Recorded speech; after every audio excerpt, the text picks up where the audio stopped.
భద్రాచల దేవస్థానంలో రామకోటి రామరాజు స్థానం అమోఘం 250 కిలోల గోటి తలంబ్రాలు ఇవ్వడం గర్వకారణం. ఎఫ్డీసీ మాజీ చైర్మన్ బూర్గుపల్లి ప్రతాప్రెడ్డి భద్రాచల దేవస్థాన గోటి తలంబ్రాల్లో దీక్షలో తెలంగాణ నుండి మన గజ్వేల్లోని రామకోటి సంస్థకు ముచ్చటగా మూడోసారి అవకాశం ఇవ్వడం అభినందనీయం అని సోమవారం నాడు శ్రీరామకోటి భక్త సమాజం వ్యవస్థాపక అధ్యక్షులు భక్తిరత్న జాతీయ అవార్డు గ్రహీత రామకోటి రామరాజును ఘనంగా సన్మానించారు. ఎఫ్డీసీ మాజీ చైర్మన్ బూర్గుపల్లి ప్రతాపరెడ్డి, మాజీ గడా ఆఫీసర్ ముత్యం రెడ్డి.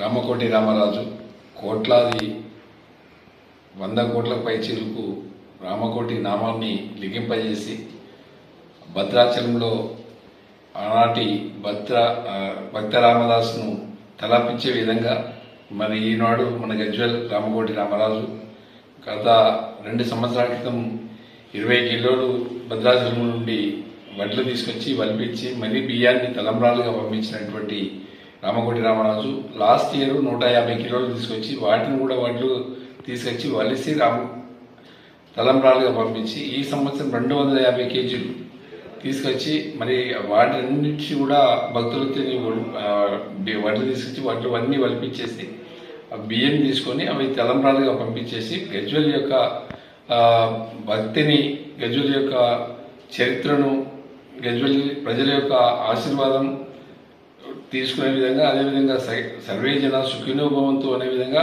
భద్రాచలం యొక్క రాముని యొక్క ఆశీస్సులు గజ్వేల్పై ఉండాలని మనమందరం కూడా కోరుకుందాం. మరి రామకోటి రామరాజు ఇట్లాంటి సేవలు ఇంకా చేయాలని చెప్పి మనస్ఫూర్తిగా కోరుకుందాం.